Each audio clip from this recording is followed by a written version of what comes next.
are, at the very least, two worlds in America. One of the well-to-do and another of the struggling. Wherever there was the absence of homeland security, it is seen in the gritty roots of hip-hop. For the music arises from a generation that feels, with some justice, that they have been betrayed by those who came before them. That they are, at best, tolerated in schools, feared on the streets, and almost inevitably destined for the hellholes of prison. They grew up hungry, hated, and unloved. And this is the psychic fuel that generates the anger that seems endemic in much of the music and poetry. One senses very little hope above the personal goals of wealth to climb above the pit of poverty. In the broader society, the opposite is true. For here, more than any other place on earth, wealth is so widespread and so bountiful that what passes for the middle class in America could pass for the upper class in most of the rest of the world. Their very opulence and relative wealth makes them insecure, and homeland security is a governmental phrase that is as oxymoronic as crazy as, say, military intelligence or the U.S. Department of Justice. They're just words that have very little relationship to reality. But do you feel safer now? Do you think you will anytime soon? Do you think duct tape and Kleenex and color codes will make you safer? From this row, this is Mumia Abu Jamal.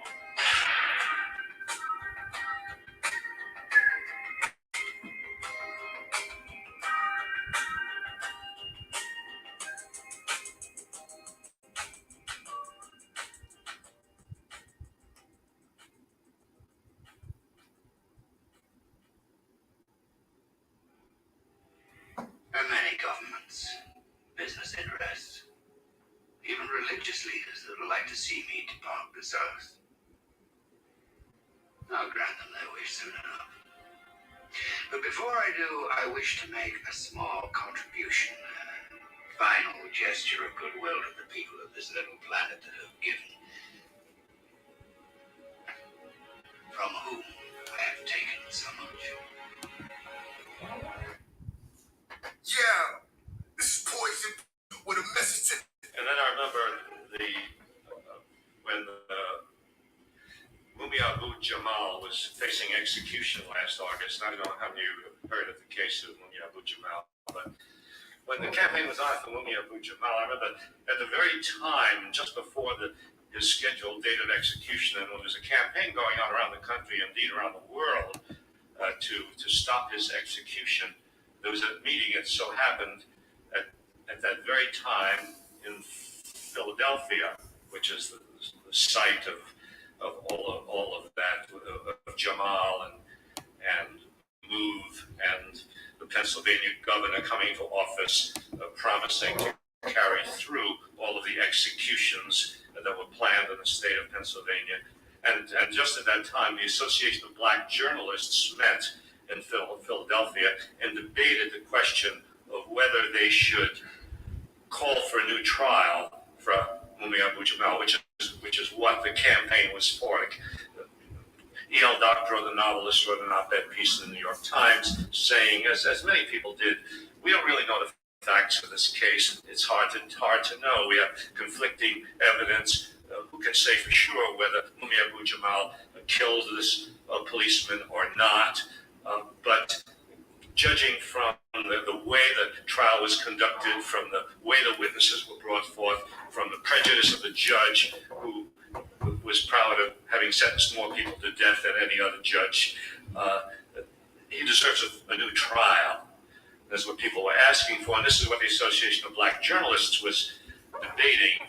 And they finally decided not to call for a new trial, but to make some statement short of that. And one of the grounds for not declaring themselves boldly in favor of a new trial was that they felt it was not their job as journalists to do that.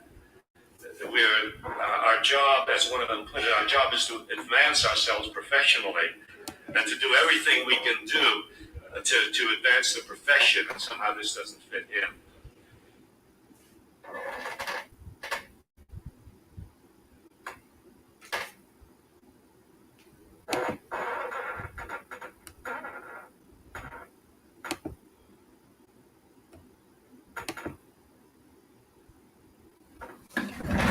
Greetings. Welcome again to the NEPPC podcast. I'm Brother Frank, and I'm with my brother and former political prisoner. Abdul Islam. Today's episode comes 2 days after the 4th of July, as my brother Abdul Islam would say, where some of us did 4th of July.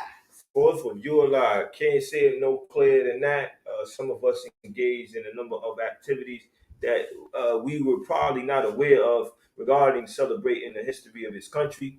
But today, at some point in today's episode, we're going to play the speech of Frederick Douglass that needs to be played every 4th of July because it is our responsibility to carry on the ideas that our freedom fighters had talked about, right? Because as we said before, the so-called slaves that resisted their position in society, because society was saying that they were supposed to be the working class, they were going to be forced actually to be the working class, so that the society can make as much money off of their labor as possible.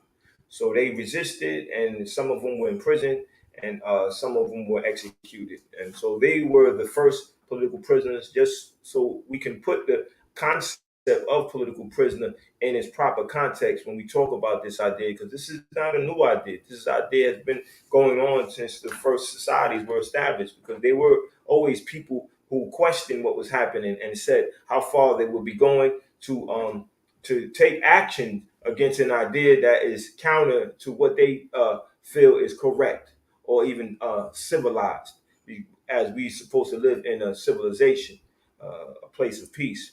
So today's episode, we are contributing at least 40 minutes to the 40 days of 40 rallies because of the 40 plus years of Mumias incarceration.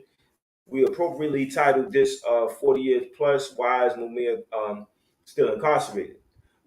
At some point, Abdul Haq is going to talk about the case for those who don't know, and so we can continue to talk about this. We want others to mimic what we're doing and have at least a 40-minute discussion at some point in the next 40 days or so. And the campaign has been going on already, so you do it at your convenience. Just commit 40 minutes to discussing Mumia and what his importance is to us, and ask yourself questions: why is he still incarcerated, and what are you doing to bring him home?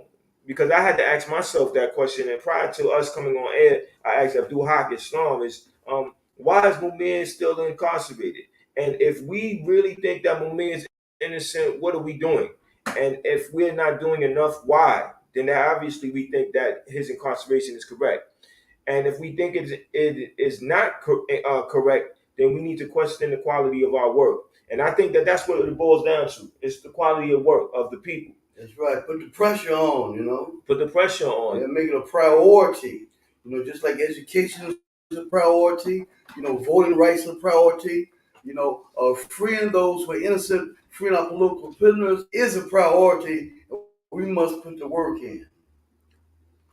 Put the pressure on the system. Absolutely. We have to keep going, and we have to look at our victory, right? The people we have victories, because if we think about it, as we were playing Howard's in Peace, and he talked about Mumia being released from death row, that wasn't what the state wanted to do. People fought hard and long for that. So that was a people victory, and we have to be inspired by those victories, because Sundiata Akoli, he's recently been brought home, and he had the opportunity to experience certain things that he hasn't experienced in the decades that he's been uh, incarcerated, close to half a century.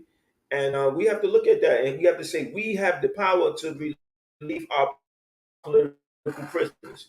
And some of us get discouraged because it takes so long, and the state is not going to release political prisoners. But our political prisoners has given us the ammunition. Sundiata said it himself, and you're going to hear me say it a number of times. The people release political prisoners, not the state. It's our tax dollars that built those prison industrial complex systems. So we have to ask ourselves, who really has the power? So if we know that we have the power, then we're going to execute that power by mobilizing, by organizing, by agitating. We have to look at those factors. Those are components to making concrete change, real change. Change is beneficial for us today, tomorrow, and the day after. So Abdul Haq, I would like you to speak on Mumia and speak about what's going on and speak on the responsibilities of the people. Yes, brother. All power to the people. Let's fight to bring Mumia home. Mumia was sentenced on the 3rd of July, one day before the 4th of July.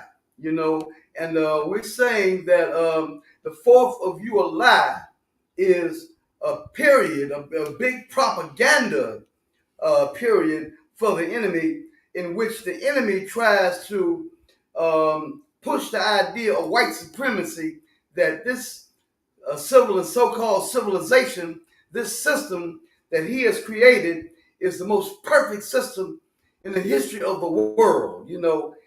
And cases like Mumia Abu Jamal's case and other cases in which justice was completely crucified, you understand, dissected and thrown into the garbage can, you understand, prove that it's a great big lie. It's a lie, you understand? And so we're saying that, on the 4th of July, our people like to make a whole lot of noise. I was coming home the other night, and it was so much noise out there, fireworks stuff, that sounded like World War III. Frank told me that his little niece was scared and kept running to him because of all that noise. So it's not because they believe the lie, but it's because our people like making noise and partying and carrying on, barbecuing, shooting guns like that on New Year's Eve and the 4th of July. And really, our people don't really go for that long con game. What I want to do here before we play the Frederick Douglass speech is to talk about the case in the facts in Mumia's case. Mumia is innocent, and this has created a big movement around the world. The fact of Mumia's innocence. So I'm talking about some of the factors that prove Mumia is innocent. The witnesses: Pamela Jenkins, Cynthia White, Veronica Jones, was all prostitutes. Veronica Jones, you understand, testified, you understand, in order to get a felony charge dropped against her. Pamela Jenkins, Cynthia White, both coerced by the police to lie, okay? Cynthia White, had changed her story, she confirmed what William Singletary and Robert Schobert had said, that they saw a very large black man running from the scene of the crime, you understand, and this was the shooter who had shot Officer Faulkner. Mumia was wounded on the ground, and the police tried to destroy the testimony of William Singletary, you understand, and Robert Schobert, you understand. So this is an example of police corruption. Police corruption is everywhere. We got a false confession. The police officer that was guarding Mumia Abu Jamal while he was in the hospital testified that, made the statement that the prisoner didn't make any statements, didn't say anything. A month later, we get a false confession, a report that Mumia said, "Yeah, I shot the MF, and I hope he's dead." The bullet fragment. Mumia had a 38. The bullet fragment that was taken off out of Officer Faulkner was a 44.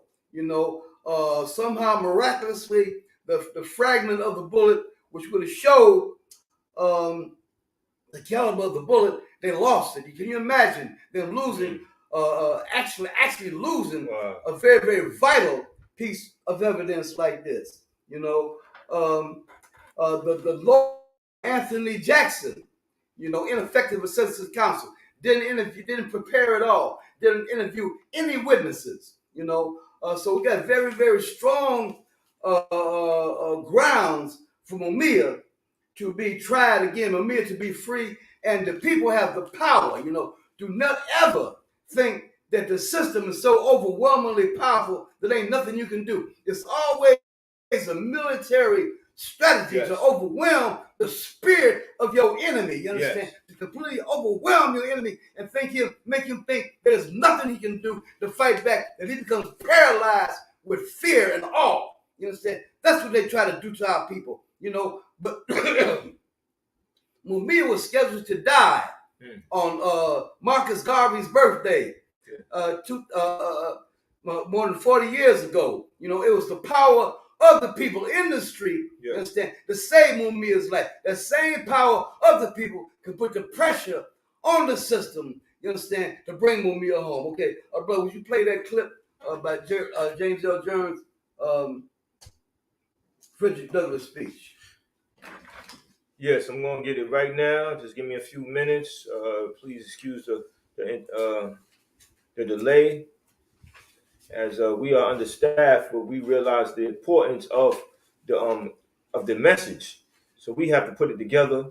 We have to hold ourselves responsible. It ain't a whole lot of us, but you'd rather have 6 workers, you understand, and 1,000 flies. 1,000 flies. Absolutely, absolutely.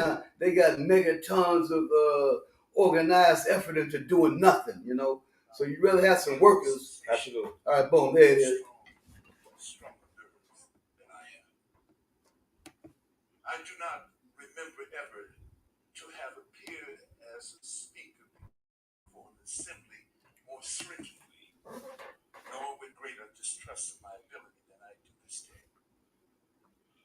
A feeling has crept over me quite unfavorably to the exercise of my limited powers of speech. Fellow citizens, pardon me. Allow me to ask, why am I called upon to speak here today? What have I or those I represent to do with your national independence? Are the great principles of political freedom and of natural justice embodied in the Declaration of Independence extended to us? And am I therefore called upon to bring our humble offering to the national altar and to confess the benefits and express devout gratitude for the things resulting from your independence to us? Would to God both for your sake and ours that an affirmative answer could be truthfully returned to these questions. Then would my task be light and my burden easy and delightful. But such is not the state of the case. I say it with a sad sense of disparity between us. I am not included within the pale of this glorious anniversary. Your high independence only reveals the immeasurable distance between us. The blessings in which you this day rejoice are not enjoyed in common. The rich inheritance of justice, liberty, prosperity, and independence bequeathed by your fathers is shared by you, not by me. The sun might have brought life and healing to you, has brought stripes and death to me.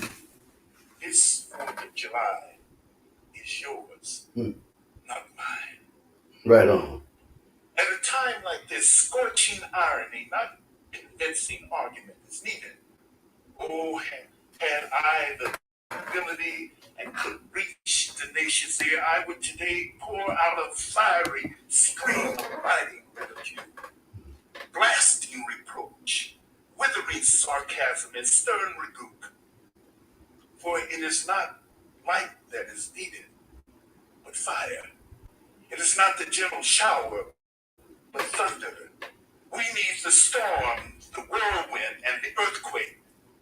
The feeling of the nation must be quickened. The conscience of the nation must be roused. The propriety of the nation must be startled. The hypocrisy of the nation must be exposed, and its crimes against God and man must be proclaimed and denounced.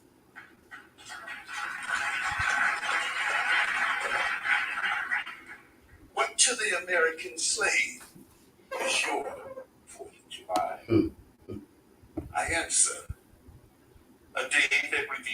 him more than all other days in the year the gross injustice and cruelty in which he is the constant victim.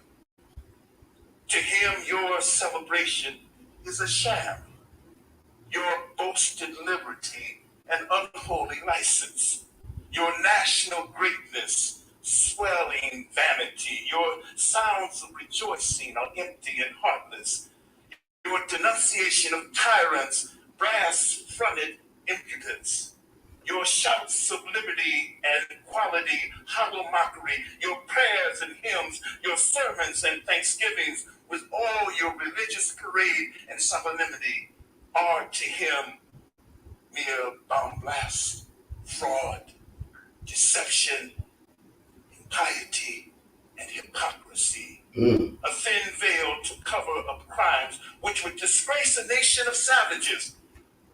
There is not a nation on the earth guilty of practices more shocking and bloody than are the people of the United States at this very hour. Go where you may, search where you will, roam through all the monarchies and despots of the old world.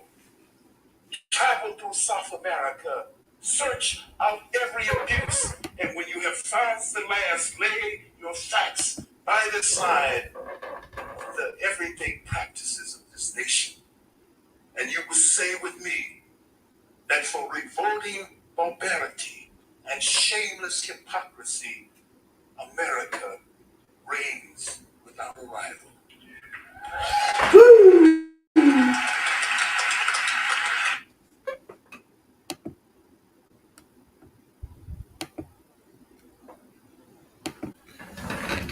What a powerful speech. Regardless Yeah. of what time. Fire. That speech is from 1852.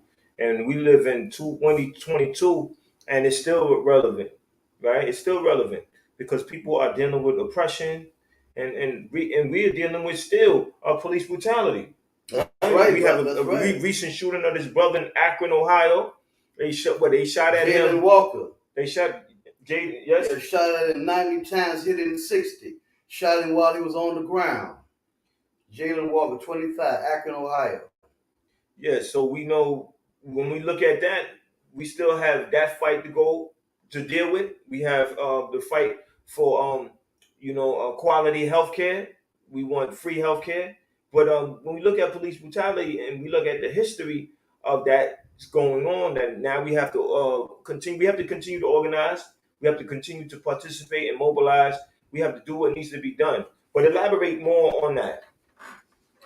Yeah, what Brother Frederick Douglass was talking about, we see a great example of that in the murders by police officers. There's a racist culture up inside police departments that they can murder black people. The cruelty, the injustice, the humanity. When the brother said a nation of savages, that is live and well in police departments across the country. The brother just talked about a recent murder by the police, Jalen Walker, 25, Akron, Ohio. It was revealed on Democracy Now! The other day that in the Akron, Ohio area that they have more Ku Klux Klan than anywhere else. You got many racists up inside police departments. And they've had a great history, not great, but a terrible history of murdering our people. So it was because of this that the existence of organizations like the Black Panthers and the Black Liberation Army existed to defend our people. Being very, very aware and concerned and needing to respond and act in a positive way to defend black people. We have people who stood up for us who are now political prisoners. So when we talk about political prisoners, we think about political prisoners, we got to really, on the top of our minds, remember the police murders. Remember Tamir Rice, 12 years old, Cleveland, Ohio. You understand? Yes, it's a direct relationship to our national liberation struggle. Right, that's correct. That's right. That's correct, brother. You know, seeing playing with a toy gun in a sand lot. You understand? The police, seconds after encountering this 12-year-old child, opened up fire and killed her. Eleanor Bumpers. We remember Eleanor Bumpers. You understand? The police murdered Eleanor Bumpers, talking about she had a knife. You understand? Yes, and that was brutal. Yeah, Sean Bell shot 50 times, in Queens. All right, we remember that. I shot Keyshawn Watson right down the street where I am right now. Right down the street at the barber shop on Church Avenue. You understand? About 200 yards from where we sit right now, the police murdered Ashan Keyshawn Watson, on Church Avenue in Brooklyn. All right. Stephen Clark was standing in his backyard, had a cell phone in his hand. If you're walking around on the phone, you might be in danger of being shot by a cop. No reason whatsoever. For Lionel Cassill in Minnesota had illegal legally possession of a fire. He had stopped by the cops. He told the cops that he had a legal gun in his possession, and the police just opened fire on him. Freddie Gray, you understand, hog tied in the backseat of a police car, drove around, you understand, and bumped and jostled around, you understand, broke his spine, you understand, and he died. Okay. Eric Garner, Staten Island, choked to death, allegedly selling cigarettes, choked to death. That was one of the brothers that the slogan "I Can't Breathe" came through. Dante Wright, police stopping the car in Minneapolis, Minnesota. It seemed like this Minneapolis, Minnesota place, it's been a whole lot of police killings up there. Police stopping the car, ended up in him being killed. Jalen Walker, we just talked about him. Eleanor Bumpers, we talked about her. Fannie Lou Hamer, a sister that was beaten almost within an inch of her life. For organizing, for voting rights. Also political prisoner. A political prisoner, yeah. So, we understand this violence that these racist cops have inflicted upon our people, then we can understand the value of those who fought for us, who fought to defend us. These are political prisoners. Manuel Ellison, Tacoma, Washington, coming home from the store, beaten to death. You can just go to the store and get you something to eat, and on the way home, get murdered for no reason whatsoever. And the police are very seldom in prison for what they do. Every once in a while they get suspended, get a few days off of work. You understand? But most of the time they get off scot-free. Like we say, Black Panthers are still in prison. The killer cops go free. George Floyd, 46 years old. Minneapolis, Minnesota. Another Minneapolis incident. You understand? The protest for what happened to him went all over the world. Okay? Brandon Taylor, 26, was asleep in the house, Louisville, Kentucky. The police came to the house and murdered her. They had a search warrant. And Tiller Jefferson was at home. The police reported somebody called, said her door was open. So they came and shot her through the window. Aura Rossa, 40, shot at home. The boyfriend of the police. So, a lot of times when you call the cops, it ends up that the police come, and for the slightest reason, they'll find to murder somebody. These are racist murderers. Right. This is part of the system that the brother just described, that Frederick Douglass talked about in the 4th of July. What is the 4th of July to black people? All right. It's the time that our people spent making some noise. We need to make some noise to bring Mumia Abu Jamal home, and to bring on the free all political, make some noise, put some pressure on the system. Because believe me, pressure will break a pipe. Absolutely. And I think that what people need to understand is back to what I was saying earlier about the people victories, about getting Mumia Abu Jamal off of death row, bringing Sundiata home, bringing Sekou Dinga home, bringing Jalil Abdul Muttaqim home and bringing Dave Gilbert home. These are victories that we have to become more inspired by, because we know if we brought those political prisoners home, then we could bring home Mumia. Because as I said before, and I'm gonna say it again and again, that Sekou Odinga told me that he was sentenced to life, and he told the judge, "What do you think? What makes you think? What gives you the God-given right to send me or have me incarcerated for the rest of my life? What makes you think I'm gonna be in here for the rest of my life?" So he understood that he had to be determined. He had to do what had to be done to bring himself home. I mean, it wasn't done by himself because he had the support of the people. But my point is that that's an example of us expressing our unbroken spirit, as as George Jackson would say, that you would not count him among broken men. And I think that that's how our political prisoners reason. They would not be counted among broken men. And we, the people who are out here with our so-called freedom, we have the ability to move around, to engage with each other, to see each other, to really inspire each other to do things and to feel better. We have that ability to do that where our political prisoners don't. But one of the things that we can do to give them as much of that ability that we have is write them. We have to write our political prisoners and ask them what do they think of what we're doing. That's one of the things that I did. Send donations. Right. Donate $1. And for those who donated $1, let me know what you want me to do with your money.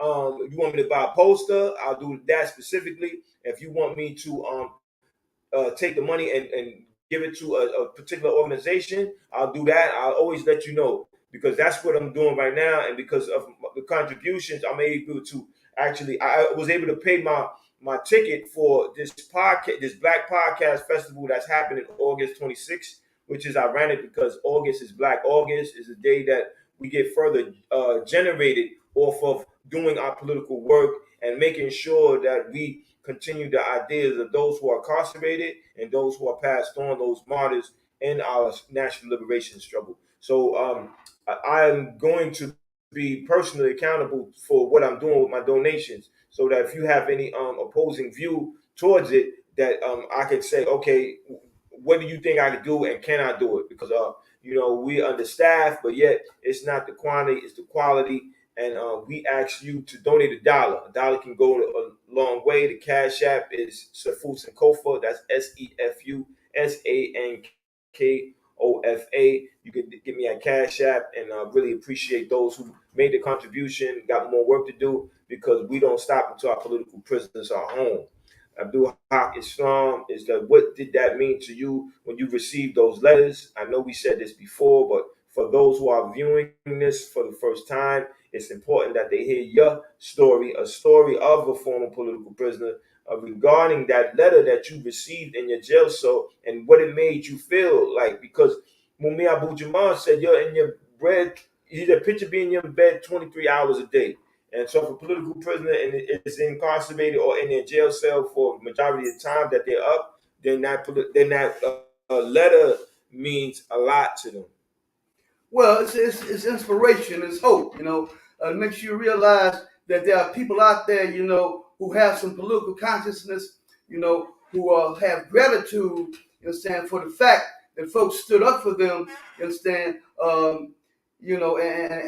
sacrifice, and it gives us, like I said, the hope and the inspiration that the people will carry on the struggle, you might be in the prison cell, one thing prison is designed to make you feel like ain't nothing you can do whatsoever. You're like, they want you to feel like you're a rat or a mouse caught in a trap. There ain't nothing you can do, you understand? But when you get these messages from the people, you understand that there's still some life out there in the street, that the people are still fighting back, you understand? So it gives you strength, you understand what I'm saying? And it gives you that energy, that inspiration, that courage to keep on fighting on, to keep on going on, you understand? And to make that time you spend easy on you. All right, brother. So it's about 12:30. We trying to finish this episode off at 12:35. So right now we're just gonna give you the words of powerful activist Killer Mike. Mm-hmm. because we want to be in solidarity with the 40 days of 40 rallies in 40 cities to bring Mumia home, because this is very important work, and that's a very important statement by us doing 40 days, 40 rallies. So, Killer Mike. Killer Mike. Do this as well. And I have to give the credit to this idea, Miss Kathy Hughes of Radio 1. She's like, Michael, it is time that you guys organize a fund to set aside to help people who sacrifice for our freedom. Meaning, every time something happens, I hear this. Why don't the gang bangers jump up and do something for us? Why don't you kill them? You kill each other. And I say to myself, when is the last time you sent money to Assata Shakur? When is the last time you sent money to Matulu Shakur? When is the last time you sent money to Mumia Abu Jamal, or Larry Hoover, or Jeff Ford, or Leonard Peltier? When is the last time you have made it your business to send money to a revolutionary or a hoodlum that has helped us? And until we start to do that, how can we ask these young men to be warriors? Because if they do it in the name of the hood, at least the hood gonna honor their name always. At least the hood gonna make sure at least their children got something, or their mama's house is looked after. As a community, if we're going to ask people to bungee jump for us with no cord, be prepared to take care of them when they get a life sentence. Be prepared to look after their families. See, I don't mind the work getting done, but let's take care of the workers. Let's stop asking more out of people than we would do for ourselves. So what I'd like to see, my dream thing, is to see 1 million people from the culture dedicate $10 a month. That's $10 million a month, $120 million a year toward taking care of civil rights leaders who have worked on our behalf and are elderly now and don't have to take care of themselves, like Rosa Parks, whose rent was paid by the owner of Little Caesars Pizza. We should have had a fund to make sure that she never had to worry about that again in her life. We should have a fund that makes sure money makes it to Assata Shakur, and Matulu Shakur has legal representation and food, and Leonard Peltier, who has diabetes in jail, can get insulin taken care of. And until we start doing it, $10 a month is about what you pay on a couple fast food restaurant visits. So if 1 million of us do that for the rest of our life, look at how well we'll be taking care of the people that we're asking to sacrifice on our behalf. I agree, and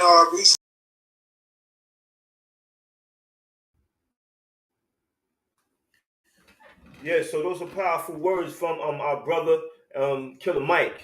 Where anybody who knows Killer Mike, please let them know about our podcast. I've been trying my best to go through certain channels to get in touch with him, because we need to have him on this show, because we need his voice, we need his platform. I see that he has a show on Revolt, and I would love to get on that show and speak about political prisoners and speak about this work. So we're asking anybody who's viewing this, if you know somebody in that area who knows him, make sure you share our information with them, share our contact information, so that we can amplify this message, this word, because we see that for him to put out a message that the way he did, that he's sincere about what he's saying, and we have to put pressure on him and people like that to be consistent with this idea, because if we're not consistent, then it's gonna be forgotten about. Because as we spoke about the attack on us consistently, we talk about police brutality, we talk about the healthcare system, we talking about the questionable quality of food, we talking about housing conditions, the lack of affordable housing. There are many things that are on us, and education, and some way, somehow, the political prisoner can be forgotten about that, and we don't want that to happen. So we're gonna sound off right now and say, what's the call? Free 'em all. What's the call? Free 'em all. So we commit 40 minutes to our brother and our hero Mumia. Free 'em all. Free 'em all. Free 'em all. Free 'em all. Free 'em all.